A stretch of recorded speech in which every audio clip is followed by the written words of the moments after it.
Today I have the absolute privilege of talking to Jen Cooper. She's on the youth team, she's on the pastoral support team, she's on the welcome team. Jen, would you like to tell us a little bit about yourself? Yeah, hi, I'm Jen. So I grew up in Altrincham, but I moved away when I was about 18. I never thought I'd move back to Manchester. It wasn't on my plan at all. But about 4.5 years ago, God called me to come back. I'm in part of Life Church ever since. Fantastic. So, Jen, can you just tell us briefly, how did you meet Jesus? Well, I didn't grow up in a Christian home, never went to church as a child. Very much Christian values within our household, though. And to be honest, I started by going to a Friday night youth group that was run at the local church, at Altrincham Baptist Church. And it was more the fact that it was the place to go on a Friday night. It's kind of what the cool kids did. And I was never a cool kid, but kind of wanted to be. I know the feeling all too well. Yeah, I know. So from year 7, I started going to the youth group. And just along the way, got to find out about God, was taught about Jesus. Started going to church. I did things like Youth Alpha. And I was baptised when I was 14. But unfortunately it wasn't quite a smooth journey following that. I had a few kind of negative experiences with people from church families, Christians that were my age, and it just kind of put me off being part of a church community. So when I went to university, I didn't join a church, I didn't go to CU. Obviously, looking back, that wasn't wise. And I kind of still believed in God, it was just more kind of the community that unfortunately had bad experiences with. Unfortunately just drifted further and further from God because I wasn't linked in with anybody. A few years later, I started going back to church, and then I ended up in Greece one summer. Naturally, who did you play? Who did I play? Oh, not in the. I ended up in the country. Oh, that's much less exciting.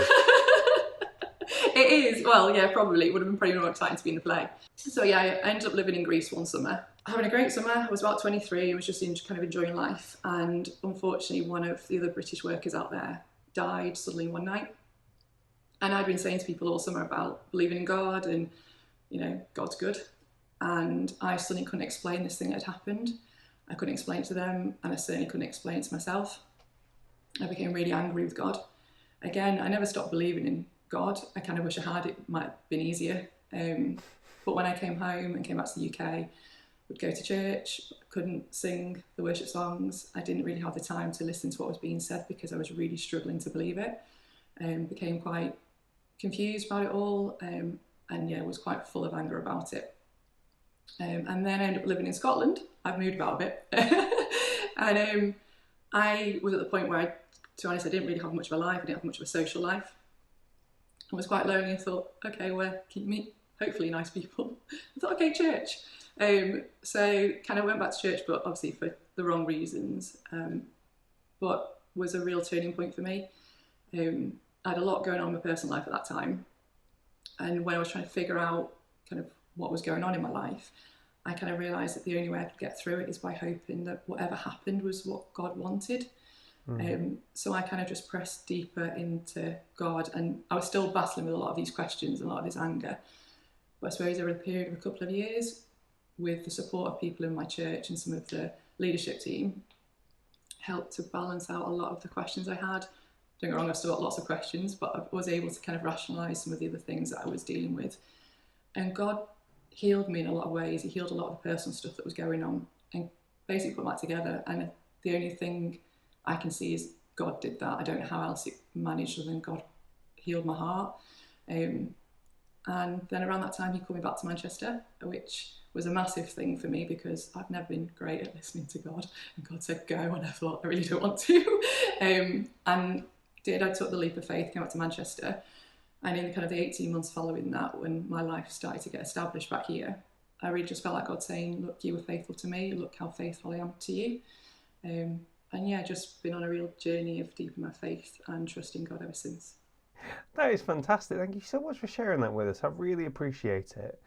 So, how would you say that your faith affects your life now? In every way, I guess. I certainly don't have all the answers, and I still have my questions, and I'm certainly not perfect. But I believe that we're called to love God and love others, and I try and live that out. So I suppose everything I do in life, every decision I make, I try and put God in the centre of that. As you've referenced, obviously I'm quite involved in certain things at church. Youth especially is a big part of that. Obviously part of my story is I first learned about God when I was a youth. And looking back, I feel like, yes, I had a faith, but I don't feel it was a faith that was solid enough to stand when life got hard. And I'm really passionate to equip our young people to know what they believe, why they believe it, and actually when life gets tough, that the faith that they have will stand that test, and that they will know that God can get them through it. So yeah, it's a massive part of all of my life at the moment. Do you know what? There's so much in there that I feel like I could talk to you about for hours, about sort of going to youth club as a kid, or not quite fitting in with your CU at university or things like that. Listen, Jen, thank you so much for talking to us. It's been lovely to just get to know you a little bit better. I really appreciate it. Thanks, Giles.